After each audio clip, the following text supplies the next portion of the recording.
आजचा मेसेज असा आहे की कोणत्या गोष्टी तुमच्या लाईफमध्ये येणार आहेत किंवा अशा कोणत्या गोष्टी आहेत ज्या तुम्हाला वाटतं तुमच्या लाईफमध्ये याव्या, ज्याने तुमची लाईफ ब्राईटनेस होईल, चांगले होईल. ओके, तर असा एक मेसेज आपण घेऊया. जे डाउनलोड्स आलेत ते मी तुमच्याशी शेअर करते. असा एक मेसेज मला येतोय की तुमच्या लाईफमध्ये काही ना काहीतरी येणार आहे किंवा तुमच्या प्रमाणे व्हावे अशा काही गोष्टी येतील का तुमच्या लाईफमध्ये, आपण ते चेक करूया. ओके, बघा आता मला मेसेज आलेत. आणखीन एक दोन मेसेज बघूया. मी तुम्हाला क्लिअर करते.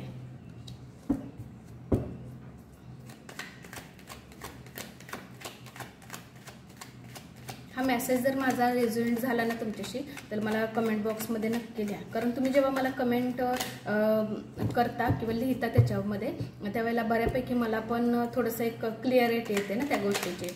ओके,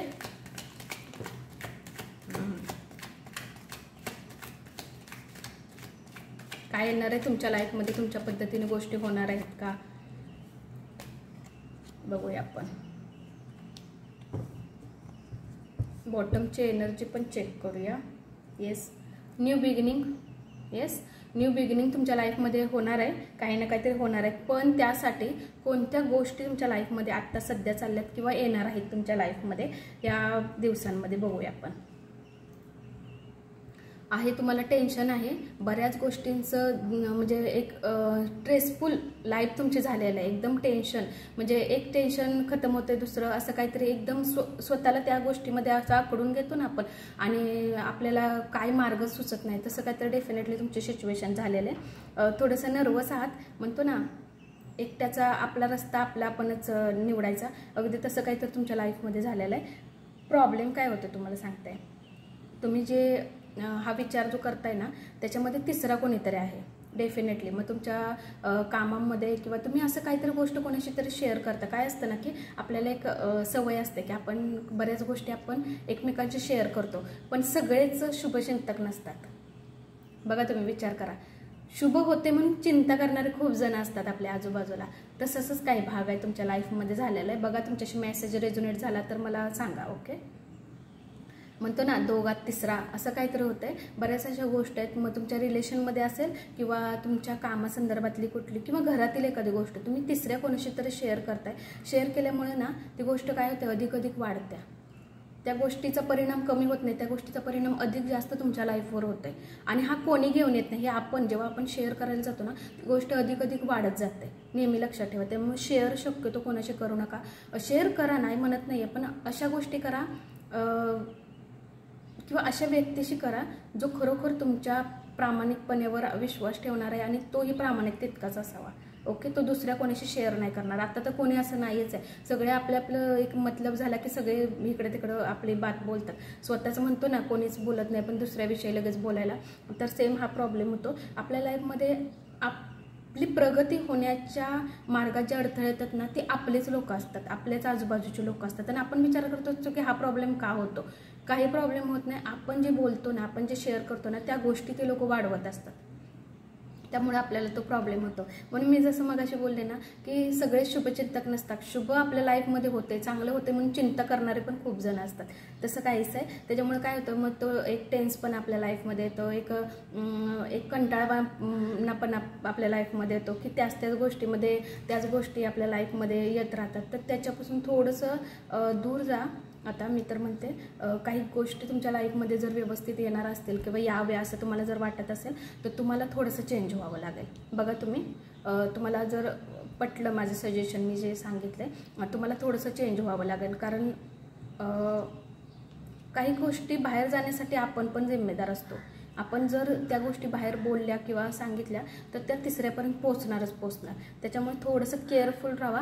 बऱ्याच गोष्टींचं टेन्शन आहे, एकट्यावर ओझं असतं ना एकटं सगळं हँडल करणं, तसं काही सिच्युएशन तुमच्या लाईफमध्ये झालेलं आहे. म्हणतो ना स्वतःलाच वेळ नाही आहे, तुम्हाला स्वतःलाच वेळ नाही आहे. स्वतः मी काय आहे कसं आहे हे बघायला पण तुम्हाला वेळ नाही आहे. एक बाह्य जगात इतकं तुम्ही अडकला आहात ना त्या गोष्टीचा थोडासा तुमच्यावर परिणाम होतोय. एकटंच सगळ्या गोष्टीचं झुंज करतात, एकटंच रस्ता आपला निवडायचा, आपणच आपल्या लाईफमध्ये कसं पुढे जायचं हे पण तुम्ही डिसाईड करतायत. ओके,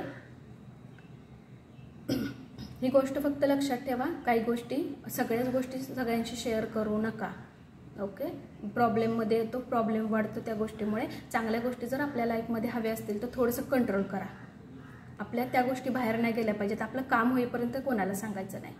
ओके, त्या गोष्टी फक्त लक्षात ठेवा. बाकी कार्ड चांगले आहेत. अजून थोडंसं तुम्ही आहे टेन्शनमध्ये आहे. बऱ्याच स्ट्रेसफुल गोष्टी तुमच्या लाईफमध्ये आहेत. एकट्याचा प्रवास आहे हा. खूप हँडल करताय बऱ्याच गोष्टींना. मग त्या फॅमिलीतल्या असू दे किंवा बाह्य गोष्टी असू दे, बऱ्याच गोष्टींना हँडल करतात भरपूर. एंजलिक मेसेज आपण चेक करूया. एंजलचे काय मेसेज येत आहेत का?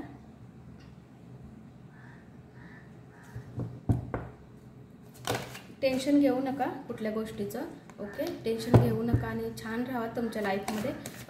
सगळ्याच गोष्टी सगळ्यांशी शेअर करू नका. तितक्याच करा जितक्या बरोबर असतील. जास्त शेअर करू नका, नाहीतर मग ते आपल्याला थोडंसं ओके प्रॉब्लेममध्ये आणतात मग त्या. बघा, मी आपलं एक माझं सजेशन दिलं. तुमच्या ह्याच्यावर तुमचा निर्णय, बाकी काय नाही. बघूया एंजलचे काय मेसेज आहेत का तुमच्यासाठी.